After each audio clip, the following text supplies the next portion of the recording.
And then I will show you one of the recent experiments on TMD moray heterostructure. And actually, many people in our field find this experiment quite exciting. There are some very puzzling findings they have in their experimental reports. And also then I will propose a candidate theory to partly explain this experiment. So this is an exotic interaction-driven metal-insulator transition. And then actually in the last part, I will talk about something in progress we're still working on right now. We are trying to construct a very bad metal. Of course, actually, I'm going to explain what very bad metal means in the talk.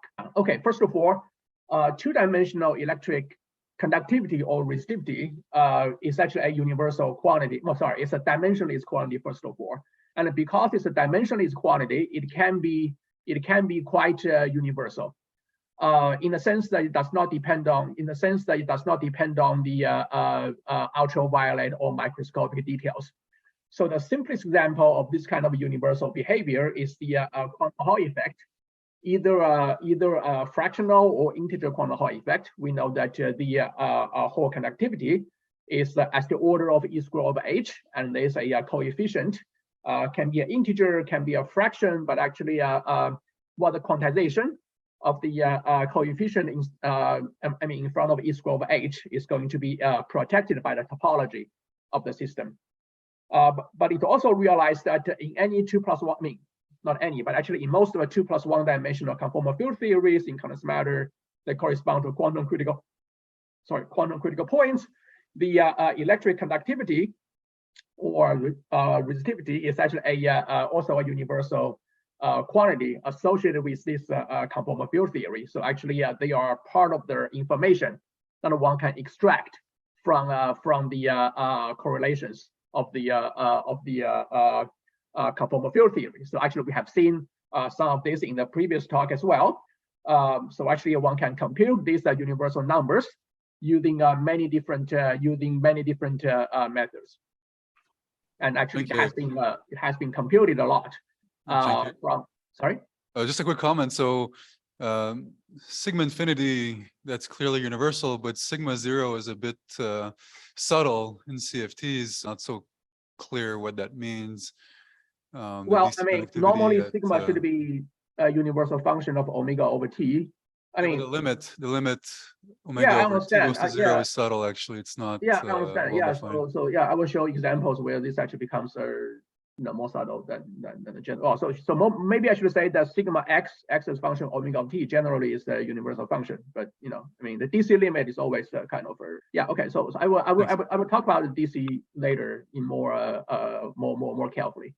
Yeah. So this is actually is a very good example of the universality of the conductivity at a 2+1 dimensional quantum critical point. This is an experiment conducted in thin film superconductor. So I'm not sure whether you can see it clearly, but actually you can see that there's so the vertical axis is the conductance. In 2-dimensional conductance is more or less the same as the conductivity. You can see that there's there's a superconductor here with very, very small vanishing conductance to an insulator here phase transition. And as the critical point, as the superconductor to insulator critical point, you can see that the conductivity or conductance is actually pretty perfectly as the order of E squared over H. Of course, here, because the system has a charge 2e pair, actually it's quantized. Sorry, it's not quantized. The universal quantity should be measured in the unit of 4e squared over H. But you can see that the critical point has a very good, it's almost a flat curve here, and actually the conductance is almost very perfectly as the order of 4e squared over H. Okay, so some other in many other situations, the universal quantity, the universal unit H over E squared also shows up in other quantities. So for example, there's a notion called bad metal. So the bad metal actually, of course, the bad metal is the notion defined in comparison with the good metal.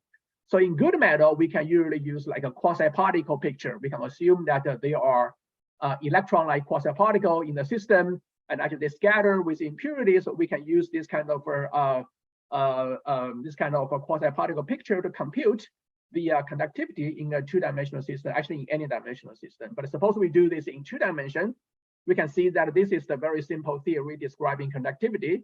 It's the Drude theory. It's actually basically the first equation people will learn in solid state physics textbook. And then actually you can see that after converting some of the numbers, you will see that actually this number actually is always going to be greater than the h over e squared, in the sense that actually the mean free path L needs to be greater than 1 over kf. The reason is that if L, the mean free path between the impurity, actually is as the order of 1 over kf, then actually the basic picture of a quasi-particle will fail. Because for the Drude theory to work, we need the particle to behave like a wave packet between 2 consecutive scatterings from impurity. So suppose this picture fails, actually then the Drude theory does not work anymore. And actually the critical point, the critical scenario for this picture to fail is at L times Kf is at equal 1. Sorry, is at order 1. And when L times Kf is equal 1, sorry, is order 1, then the resistivity will be at the order of h over e squared. So it means that in 2-dimensional systems, suppose there's a metal whose resistivity is greater or far greater than h over e squared, the system is called a very bad, it's called a bad metal. This was actually, this was noticed a long time ago, but actually these fellows actually developed a theory for this, and also associated the superconductivity with the bad metal. And the common wisdom is that when for a 2D system, when the resistivity is greater than the h over e squared, and the system actually will become Anderson localized, at least for free electron, for non-interacting electron. So this actually is a slide explaining why exactly the system actually become localized, but I think it's not that important here. So let me skip this slide. Okay, go to the interaction picture. Go to the interaction picture. So as I said, there's a metal-insulator transition theory for the non-interacting electron, and that theory suggests that actually when a 2D system, the resistivity greater than order h over e squared, the system will stop becoming a metal. It will actually become a insulator. So let's see what happens for strongly interacting electrons. So actually, there's a theory for a interaction-driven metal-insulator transition. This was discussed in these papers, including the organizer of the conference. Okay, describing a Mott transition, on for example, triangular lattice. So we write down a Hubbard model on a triangular lattice at half filling. Half filling means that we have a 1 electron per site. Then actually we can imagine that when the interaction is very strong, the system will be at a Mott insulator, which means that the system will just have like a 1 electron per site, and they are very much immobile. So the system is insulator. But when the interaction is very weak, the system is just an ordinary band insulator. Sorry, a band metal, ordinary metal. So these authors discussed how this phase transition can happen between the metal and actually a Mott insulator. So this theory is actually based on a parton construction. We start with an electron operator, and we split it up into a B, which actually is a bosonic parton, which carries charge 1, and also F alpha, which is the fermionic spin 1/2 spinon. And then actually, this phase transition, this metal to insulator phase transition, basically is described by a condensation transition of the B only. So basically, the F part, the F spinon part, actually remains more or less just don't change at all through the transition. But B will actually go through a superfluid to a insulator phase transition. And the field theory describing this phase transition is given down here. This is Lagrangian describing this phase transition. So B is the bosonic parton. It couples to a dynamical internal U1 gauge field A mu, because actually when we introduce the parton construction, there will be a internal gauge field emerging in the system. So that means that actually, but it's A actually in many situations, not all, in many scenarios, A does not play much role because A will be overdamped by the fermions. So basically, actually, then actually, how do we calculate the total resistivity of the system? So there's a old locking rule to tell us how to evaluate the total resistivity of the system from the resistivity of the boson and the fermion parton. So, so this actually is given by a very simple equation. The total resistivity is supposed to be just the sum of the resistivity from the boson and the resistivity of the fermion. So actually, the fermion resistivity mostly come from disorder. Suppose we just look at a very low temperature, zero temperature, when the gauge boson excitation is very weak, and also the thermally excited photon is actually very weak, and also thermally excited phonon is also weak. Then actually rho f, let's say rho f is actually going to be very small. It's a good metal, and then most of the resistivity will come from the bosonic parton, rho b.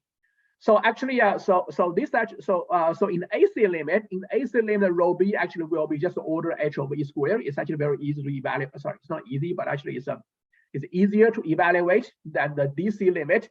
So the DC limit, the resistivity rho b actually is very difficult to evaluate. But actually, the organizer of the conference did a very good job evaluating this rho b in some larger limit, and the conclusion is that rho b will be h over e squared times the factor between 7 and 8.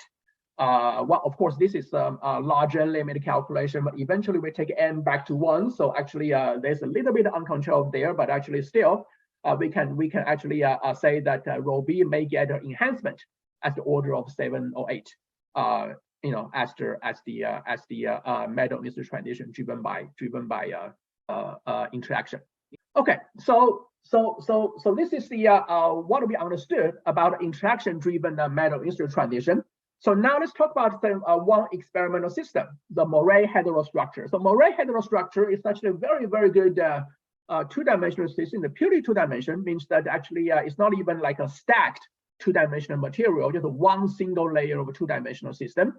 The system itself is kind of complicated, but actually it all boils down to a, relatively simple model. So basically, so there are two layers of the TMD sample, and actually they have a very small lattice mismatch. And because of that, they have some, the system will form some superlattice with a lattice constant with a 5 nanometer, which actually is far bigger than the microscopic lattice constant. So basically, the belief or the proposal for the system is that the system, the model, which I described the lowest energy physics of this system, is just a Hubbard model on the triangular lattice, Hubbard model on the triangular lattice, and actually lattice constant is 5 nanometer. It's an extended Hubbard model for spin-and-a-half fermion, okay, for spin-and-a-half fermion. The reason it's spin-and-a-half fermion is, it's because actually here in the system, the spin and the valley, they are locked together. And actually, how do we tune the system through a metal-insulator transition? The experimentalists found a way to do that. They can turn on the z direction electric field in the system, and their theoretical or actually first principle calculation shows that by turning on the z direction electric field, we can tune the bandwidth, we can tune the kinetic energy from big to small. So this means that when we turn on the z direction electric field, actually we are tuning the ratio between the interaction and also kinetic energy. And you can see that actually indeed the system will go through a metal-insulator phase transition, because actually when we tune the electric field, you can see the charge gap looks like the charge gap will open up continuously from the critical point. Okay, will open up continuously from the critical point. So this looks like a continuous metal-insulator transition for a Hubbard model, for an extended Hubbard model on the triangular lattice. Well, based on the experimental report, the disorder actually will play a perturbative role. Disorder plays a perturbative role in the system. So this actually is a interaction-driven metal-insulator transition. However, something quite striking actually happens in the system. So as I mentioned before, so our previous understanding of a metal-insulator transition or 2+1 dimensional quantum critical point all tell us that the critical resistivity of a system should be as the order of h over e squared, or maybe acquire an enhancement between 7 and 8. But in this system, it's very different. Okay, for example, this is the h over e squared line, this dashed line here. Okay, but the critical resistivity at a 0 temperature is far bigger than this. You can see it's like almost 2 orders of magnitude bigger than h over e squared. Okay, actually it's like 50 times bigger than h over e squared. So it means actually, this actually certainly is, I think this certainly means that what's going on in this system is beyond our known understanding of the metal-insulator transition, which all tells us that the transition should be as the order of h over e squared, or at least not too far from it. Okay, so actually this means that actually a new theory is needed for this experiment. So actually we are going to propose a new theory for that. But before that, is there any question about experimental system so far, or otherwise I will just move on. I have a question, Yeah. Cenke. Because in the previous slide, when you're tuning this this voltage, right? I mean, you're tuning the z-axis voltage. You had this plot, E versus, well, the gap versus the deviation. Yeah. So okay. So what is this is the E is the voltage you're applying in the c-axis, and so the gap is on the left side, and what's on the right side? Like the the right side is zero? some What is energy. that? Yeah, this certainly is gapless, but actually they can extract some energy scale. They're trying to draw a quantum critical fan here. So this T0 is some energy scale from their data. I'm not entirely sure what this scale means, but it's some energy scale. Certainly there's no gap on the entire. On the right side there's no gap, but there certainly has to be an energy scale associated with a quantum critical point. Mm-hmm. And do they see, like, can they fit this gap to an exponent or some other observable to an exponent to see some estimates of criticality? I think they did. They fit the new. I forgot what it is. It's not too far away from what we expect from theory, I think. But I don't know, because actually the scale of this gap is actually not small. It's fairly big, actually. So it means that this actually is not very close to the critical point, I would say. So I don't know how much we should trust that exponent, because to extract exponent, you have to get very close to the critical point. Yeah, but certainly they try to extract as many exponents they want. As they can from their data. Okay, perfect. Thanks. Yeah. Okay. So as I said, actually the most clear, striking feature in the experiment is that this critical the critical resistivity is actually very big. It's far bigger than h over e squared. So we need something to explain that. So just to show a contrast. So this actually is another metal insulator transition, former metal insulator transition observed in two-dimensional electron gas. And so maybe this actually is a metal to some weakened crystal phase transition, but you can see that's the critical point here actually is as order of h over e squared, or e squared over h conductivity. So it means that in some, at least in the previously known systems where there's a continuous metal insulator phase transition driven by interaction, indeed the critical resistivity should be as the order of h over e squared. So this system is special. Okay, so as I said, that the previous theory for the metal insulator phase transition was that we start with a parton construction. So let me still start with a parton construction in the current system, but let me modify it just a little bit. Okay, so here, so let's keep in mind the system has some spin orbit coupling. So that means that there's no SU2 spin symmetry in the system. So let me just try to make, so because of this lack of the SU2 spin symmetry, we can actually introduce like a one bosonic parton for each flavor of the fermion. So let's say the spin up equals to B1 times F up, and the spin down equals to B2 times F down. So the B1 and the B2, both of them will carry charge 1. Okay, both of them will carry charge 1. Well, this seems to be an extremely trivial and a simple modification for the previous theory, but actually, as we will see, that this actually will lead to some strong consequence. So first of all, suppose the system will have like a 1 electron per side. So on average, we have like a 1 charge per side. So that means that in the previous construction, we will have like a 1 boson per side. So this means that actually the mod insulator for the boson is a very simple boson. Sorry, it's a very simple mod insulator. It just have 1 boson per side. But here, because actually we have 2 flavors of a boson, it means that each flavor of boson will be at half filling. Each flavor of boson will be at half filling. So this means that actually for each flavor of boson, the mod insulator for the boson cannot be a trivial boson. There's a Lipschitz-Mathieu theorem, which tells us that the half-field boson on the lattice, if it's an insulator, it cannot be a trivial insulator. It has to be either some kind of a density wave, which breaks the translation symmetry, or it has to be some topological order, or some topological order. So it has to be the case. So actually, in both cases, as we said, in both cases, we will see that it will lead to some consequence as the. Can you? Yeah. So it's a stupid question. I don't see this. The C of R alpha, when you put an alpha on the B and the alpha on the F, does this transform as like a fermion? Say again. Sorry. Say again. This transform still as a fermion if you put your alpha on the B also? I do SU2 transformation. It should still the C of R alpha should still be your fermion. It should still. Yes. So this still does this when you put the alpha on the B and on the F?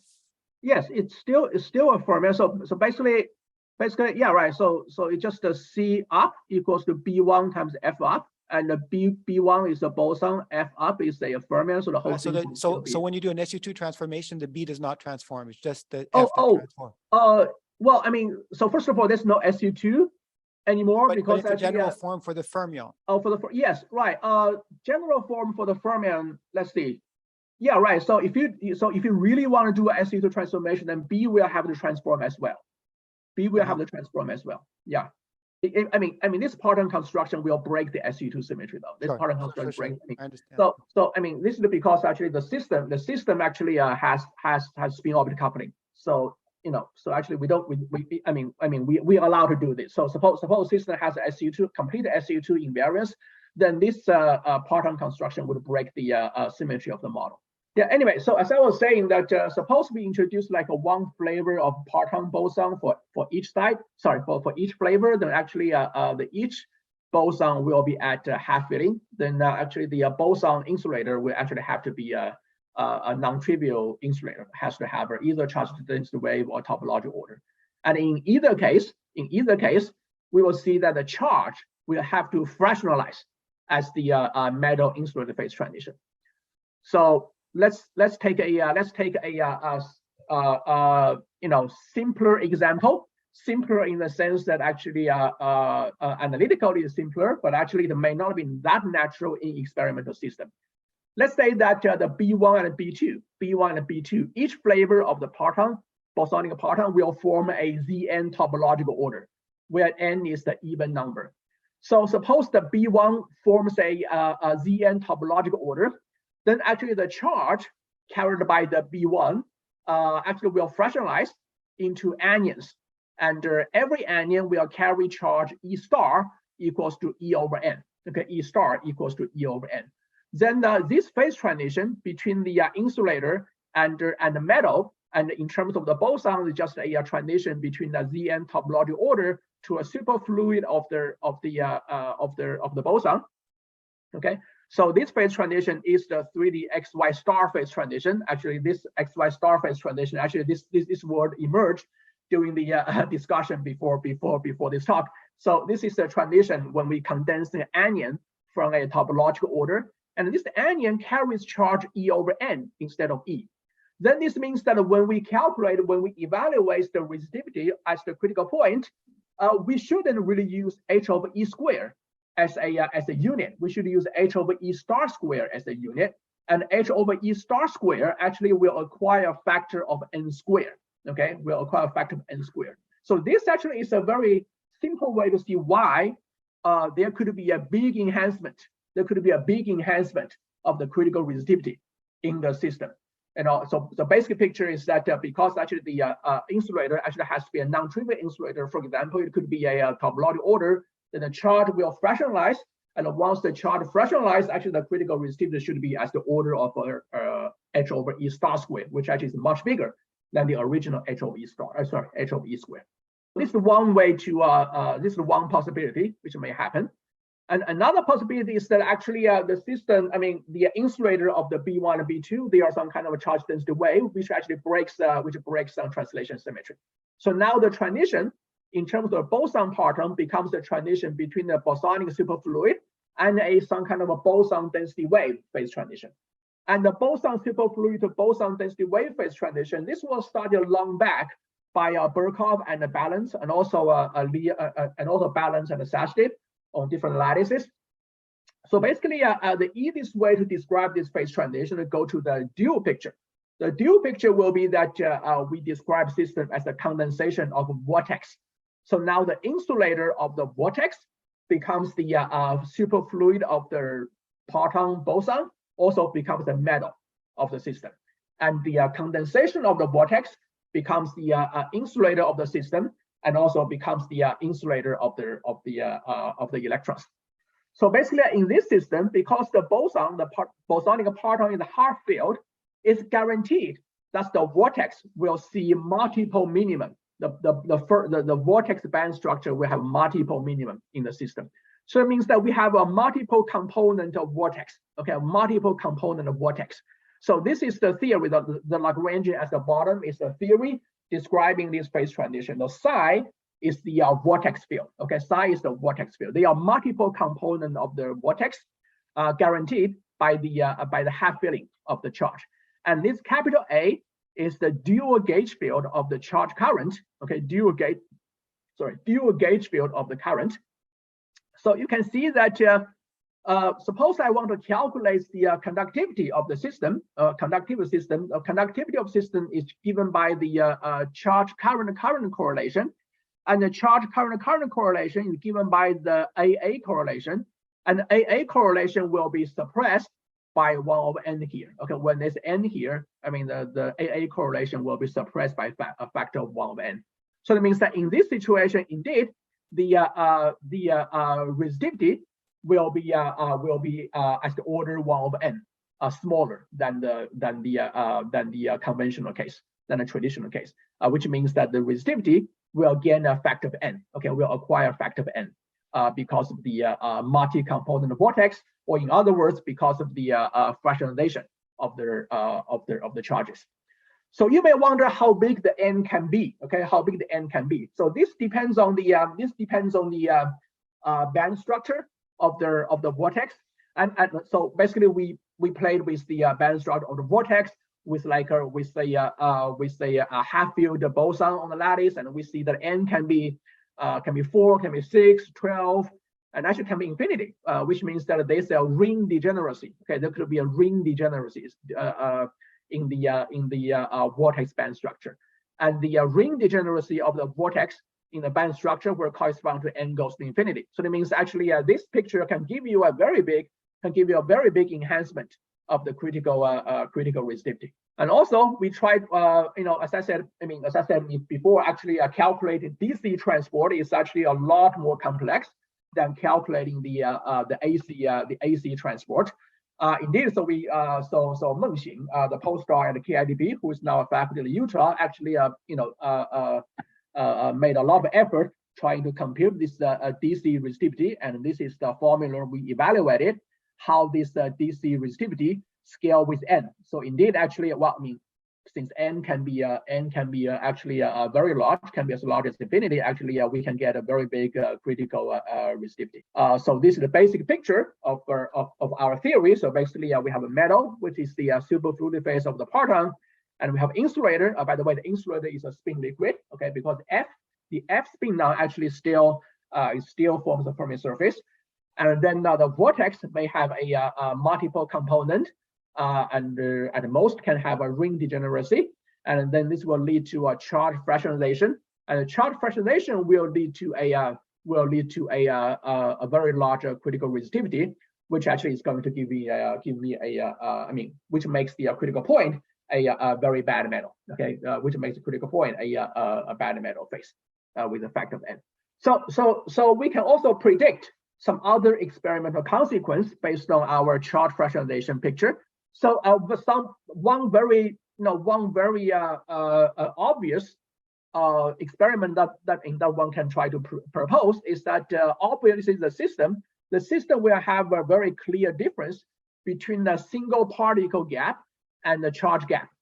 The charge gap is given by the fractionalized charge, and the single particle gap is still a single electron gas, and that single electron gas will roughly be an n times of the fractionalized charge. So that means that suppose we can extract the charge gap from the resistivity measurement. Suppose we just extract the activation gap, and then compare that with the tunneling gap, because in tunneling experiment we can only tunnel like one single electron.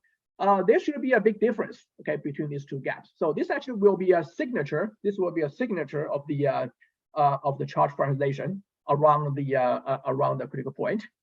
Of course, there's some other prediction like the quasi-particle weight scaling with the tuning parameter and so on.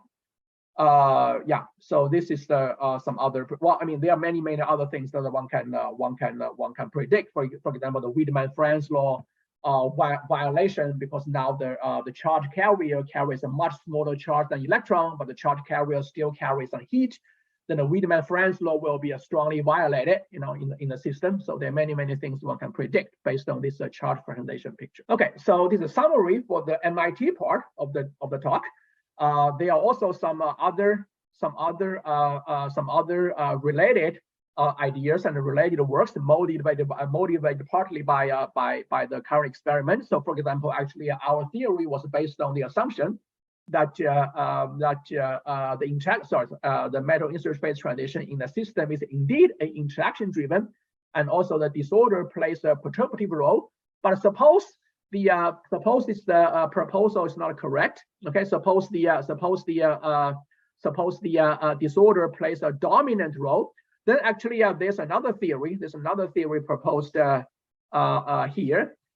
Based on strong inhomogeneity. Okay, strong inhomogeneity. So actually, you can also check that out. Yeah. So this is a summary of the metal-insulator transition. So I have another section about bad metal phase, which is a work in progress. But actually, let me pause here and see whether there's any question about the metal-insulator phase transition part of the talk. Cenke, so in the experiments, have they done the tunneling? Actually, no, they have not. So because of the heterostructure, structure, right? It's hard to. Yeah, indeed. Actually, there's a structure. They have to cover it up with like a top and back gate. So actually, it's kind of difficult to actually measure the tunneling gap, the tunneling spread. But I mean, there are many other ideas one can propose. For example, the short noise. That's another way to try to see the charge fractionalization, like in fractional quantum Hall effect. You can use a short noise to measure charge fractionalization as well. So okay, so since I don't have a lot of time, let me try to motivate or at least explain a little bit about our work in progress. So current experiment actually revealed a phase transition between metal and insulator, which actually give us a bad metal behavior at the critical point. So we can naturally ask, can we construct a very bad metal phase, just a stable phase, which is a very bad metal? Well, I mean, yeah, right. So basically, we also want to make the bad metal phase a strongly interacting electron system. So that means that it's a very strongly interacting electron liquid. So normally a very strongly interacting electron liquid, which flows in space, actually has no microscopic quasi-particles. So this system may have to rely on some hydrodynamics or actually a holographic dew. There are many works along this line. But actually, we also know that some strongly interacting system may also have a weakly interacting dew description. So basically, we are trying to ask whether some of the strongly interacting electron liquid has a much simpler and a trackable, reasonable description in terms of the dew description. For example, actually there are many examples of a particle vortex duality, and also like the interacting system due to a free fermion system, or just strongly coupled transition matter theory due to a free Dirac or Mariner fermion system. So based on some early observation made by Matthew Fisher et al. So suppose the system has a dual vortex description, and suppose the vortex is a good metal, then the charge will be a bad metal, because there's a very intuitive relation between the charge conductivity and the vortex conductivity. So the charge conductivity is proportional to 1 over the vortex conductivity. So we can play this game in 2 dimensions, because actually in 2 dimensions, the conductivity is actually always dimensionally constant. So we can say that the conductivity of one thing is actually inverse of conductivity of another thing. But in other dimensions, this we cannot make this simple relation, because in other dimensions, the conductivity will be a dimension-fold number. So we cannot say the conductivity is 1 over conductivity of another system. But in 2 dimensions, we can say we can say this, because sigma is just a pure number. Okay, so it means that if you want to construct a strongly interacting bad metal, then we should make vortex a weakly interacting good metal. Okay. So actually, how do we make a vortex a weakly interacting system? So actually, the particle vortex duality suggests that actually when the charge is strongly interacting, the vortex indeed will in generally be weakly interacting. The reason is that this density interaction of charge will become 1 over g curl A squared, because n is curl A. A is the dual gauge field which coupled to the vortex. The dual gauge field coupled to the vortex. So it means you can see that when V is big, the G will be small. And G, as we know, it basically is the coupling constant of the gauge field that the vortex couples to. So it means that when the electron system, suppose there is a particle vortex duality for the electron. Suppose there is such a duality. Then it means that when the electron is actually strongly interacting, the vortex will be a weakly interacting. Okay, this actually is a very big advantage. So as long as we can find a particle vortex duality for electron, then indeed actually the strongly interacting electron liquid may have a weakly interacting description in terms of Fermi. Okay, so but basically our plan is that we want to construct a strongly interacting electron system whose vortex actually forms a good metal, and a vortex is actually a weakly interacting. But how do we make a vortex a good metal? So we know that one very simple good metal is just a Fermi liquid. Okay, Fermi liquid is a very good metal. So we should make a vortex of fermion, and also makes the fermionic vortex a good Fermi liquid state. Okay, good Fermi liquid state. So the system will be a fermionic vortex state. Okay, fermionic vortex state.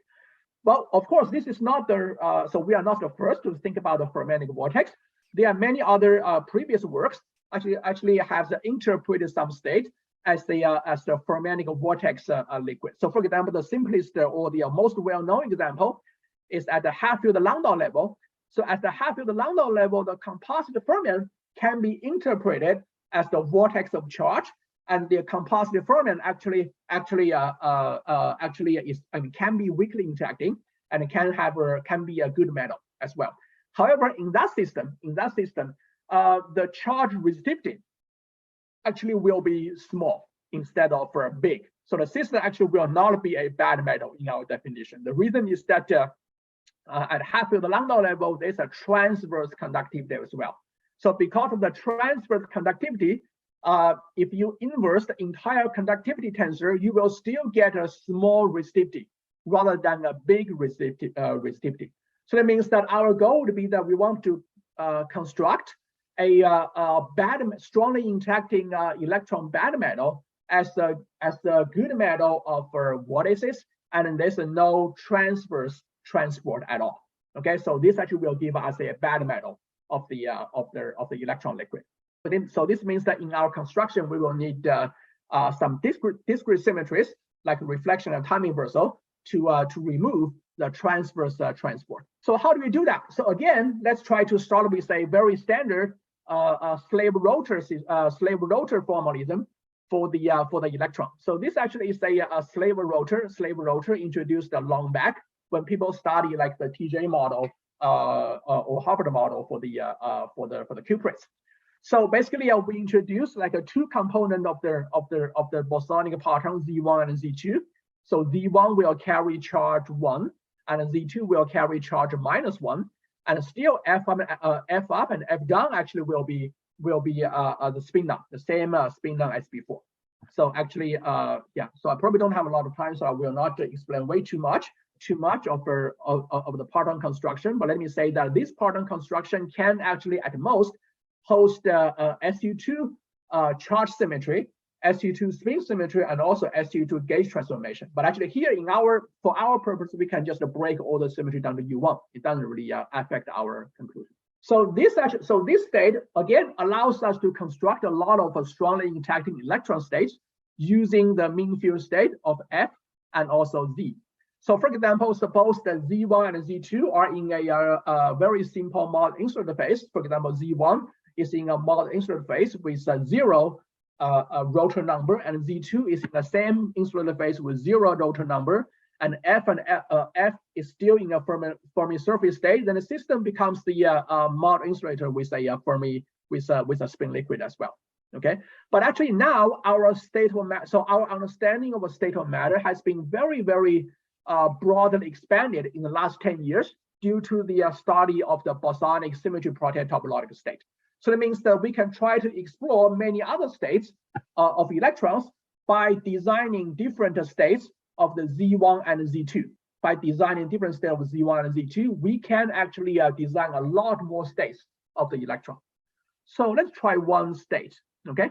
So let's try to put Z1 and Z2 in a bosonic symmetry protected topological state, okay? A bosonic symmetry protected topological state.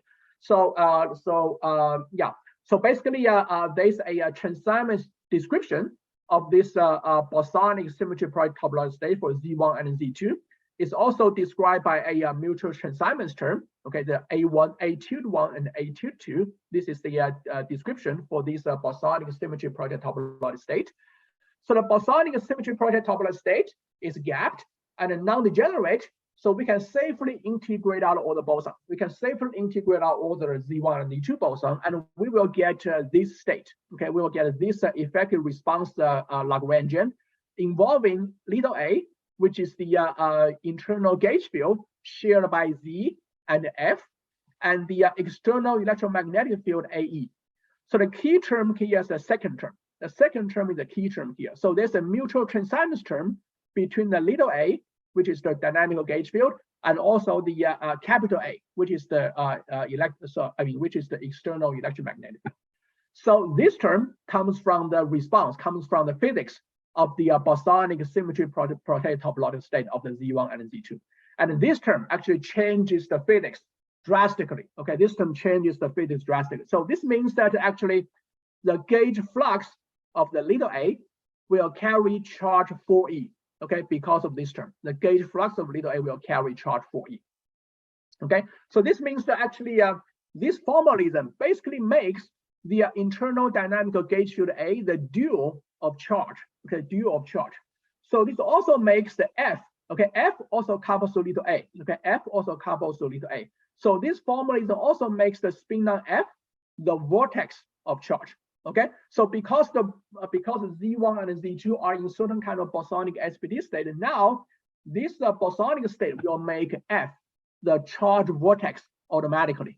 Okay, the reason is that if I take a charge and I circulate around a fermionic spin on F, it will accumulate a charge. It means that F will automatically become a fermionic vortex. Okay, fermionic vortex. So now some straightforward calculation can be done. Okay, so we can just evaluate the resistivity of the system. You can see the resistivity of the electric charge indeed becomes the conductivity of the fermionic parton. Okay, of the fermionic parton, because now the fermionic parton has the physical meaning of the charge vortex. So it means the resistivity of the charge becomes the conductivity of the vortex. So the conductivity of vortex can be very large. Okay, can actually be very large. Okay, so that means actually the resistivity of charge can also be very large. Okay, can also be very large. Okay, the resistivity can far exceed the MLR limit, can far exceed h over e squared. So this actually is a bad metal phase. Okay, this actually is a bad metal phase. And the vortex, because it's weakly coupled to the gauge field, the vortex actually can be viewed as a Fermi liquid, but weakly coupled with the gauge field. Okay, so actually, so we have a trackable dual weakly coupled description for this strongly interacting bad metal phase. So actually, suppose we do a more careful evaluation of the entire resistivity, including some bosonic parton resistivity here. So this is the composition rule of the total conductivity of the electron and how it's combined with the bosonic conductivity and also fermion conductivity.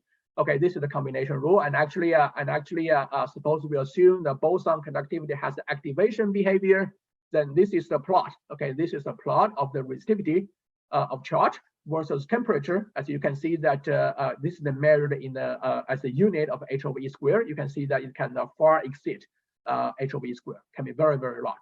Basically because the resistivity is can be given by the vortex conductivity. Okay, so it can be very large. So we can also ask what happens suppose I dope the system a little bit away from a half filling. Oh, by the way, I didn't mention that the system so far the discussion is about is it at half filling. We still have like a 1 charge per unit cell, 1 charge per unit cell. But suppose I dope the system away from 1 charge per unit cell, then actually in the dual picture, as we said before, now the charge is bound with the flux of the internal gauge field. So suppose I dope the system with charge, the system will have some extra flux of the internal gauge field. Okay, extra flux of the internal gauge field. So that means that the fermionic vortex will see a background flux. Okay, we'll see a background flux. So it means that now we just want to calculate the conductivity of the fermionic vortex at the background flux. This again is doable. It actually can be calculated using a very simple Joule formula. Okay, so the result again is this. So the electric conductivity is again 1 over the fermionic vortex conductivity, and now there's a Joule weight. Okay, there's a Joule peak here. Okay, and actually the Joule peak is proportional to the square of the extra charge. Okay, square of the extra. So it means that with no charge doping, there's actually no Joule weight, no Joule peak. But with a weak charge doping, a Joule peak will emerge, and the Joule weight actually is proportional to the square of the charge density. So there's some prediction one can make about the physics that we can about the physics of the state we constructed. Okay, so there are many other effects. For example, again, there's a Wiedemann-Franz law violation. This is similar to some study before on the composite fermion of the half-filled lambda level. The reason there's a Wiedemann-Franz law violation is again because actually the vortex will carry entropy, but the vortex does not carry charge. Okay, so that means that the charge carrier and the entropy carrier, they are very different in the system. So of course, there's going to be a Wiedemann-Franz law violation. So there are some previous studies of the vortex liquid. As I said before, there's a study in the half-filled lambda level. Turns out there's some other study about a vortex liquid trying to understand a anomalously good, not a bad metal, but anomalously good metal in the thin film, in the amorphous two-dimensional thin film. So in amorphous two-dimensional thin film, people are expected to see a superconductor to insulator phase transition, but actually in many samples, people see that there could be a saturated metal phase with a very big conductivity, but finite. Okay, so there's an intermediate, very good metal between the superconductor and insulator. So there's also some study of this anomalously large conductivity metallic phase using the vortex picture. So here's the summary of the bad metal phase, but let me just try to comment on a final thought here. Okay, so as I said, actually, the sort of goal of the construction is try to construct a strongly interacting electron state using a weakly interacting vortex. Okay, but how do we know that a strongly interacting electron state is actually dual or secretly dual to a weakly interacting vortex liquid? Okay, so it turns out that actually there's maybe a very good quantity to calculate or to evaluate to give us the answer, which is the eta over S. Eta is the viscosity of the system, and S is the entropy density. So it was proposed by a revolutionary paper says that eta over S must be greater than certain bound, and actually for when the system is very strongly interacting, it almost saturates the bond. But when the system is weakly interacting, the eta over S actually is supposed to be very big. Okay, so suppose we have a strongly interacting electron liquid. If we describe a system using the basis of electron, the system has a very big eta over S. Then actually there probably is going to be a weakly interacting description using some dual picture. But suppose this so it means that suppose we are facing a system, we can first try to evaluate eta over S. And if either of us is very big, we can try to develop a dual picture describing the system. Actually, it's going to be weak interacting and also has actually a trackable way to calculate all the quantities. But suppose either of us is very small or saturated abound, then actually there's probably is going to be no way to have a weakly interacting system other than a holographic dual of the. Okay, so that's the end of my talk. Thank you for your attention. Thank you, Cenke. So the talk is open to questions. Yeah, I was wondering, in the context of a metal-insulator transition, so how would you characterize the insulating phase in your dual picture? Oh, the insulating phase is going to be the in a dual picture. The insulating phase is always going to be the condensation of a vortex, because that's so we can just think about a bosonic system, right? So when the vortex condenses, it's going to be an insulator of the boson. So the insulator of a boson is also translated into the insulator of the electron in the system. Would that create a vortex lattice, do you think, or? The condensation of vortex will, it's not really a vortex lattice though. It's a coherent state of vortex. So it will break some translation symmetry in our construction, but it's not going to be a vortex lattice. Vortex lattice, I would say, is still going to be a insulator of vortex. It's like in a superconductor, when you have a vortex lattice, the system is still a superconductor. It's just a superconductor is outside of the vortex core, but actually it's still a superconductor. So vortex lattice is going to be a insulator of a vortex. So the condensation of a vortex is not a vortex lattice. The condensation of vortex is an insulator of charge. So would that be in the Brillouin zone a finite moment condensate or a zero moment condensate? So can you have non-trivial ordering in your insulating phase, or is that something? Yes, right. So indeed, we do have some ordered pattern in our theory of vortex condensation.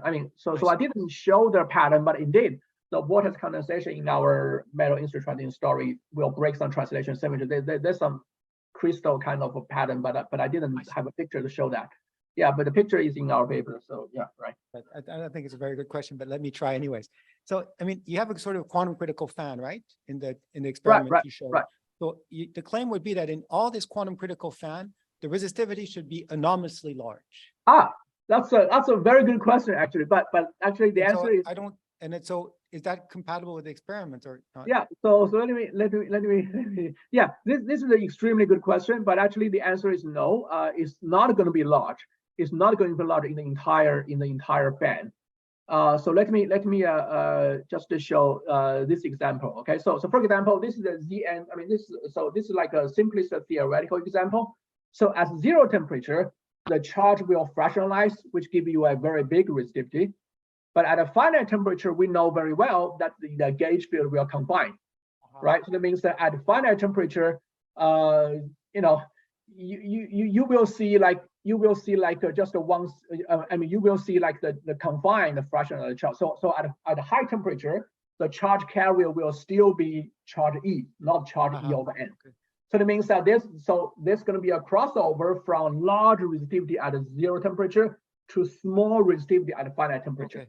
So this actually is what is seen experimentally here, right? So that's the question. Yeah, exactly. So I would have thought, okay, very good. Yeah, right. Yeah, this is a very good question, actually. Yeah, I didn't have time to explain, but thank you for asking this. Can I ask? So did you say the second example of the bad metal is a stable phase, like it's not a critical point? So yeah. Did you confirm like there's no relevant perturbations, for example? Well, I don't immediately see a relevant perturbation there. For example, in terms of dual description, we have a gauge field and a couple to Fermi surface. This state, also there's a finite length scale coming from the disorder, coming from impurity. Mm-hmm. So certainly we need a finite disorder because we need the conductivity to be finite.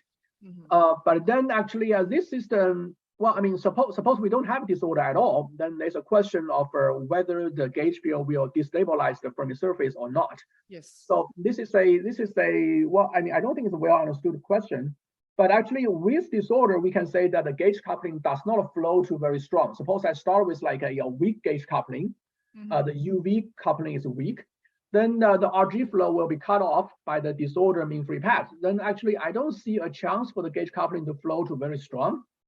You know, so I don't see there's a immediate danger for there to be a relevant perturbation in the system. So do you need finite disorder or infinitesimal disorder? We need well, I mean, we need finite but weak disorder certainly, because actually we want the system to be a bad metal, not an insulator, which means we want the resistivity to be large but not infinity, which means we want a vortex conductivity to be large but not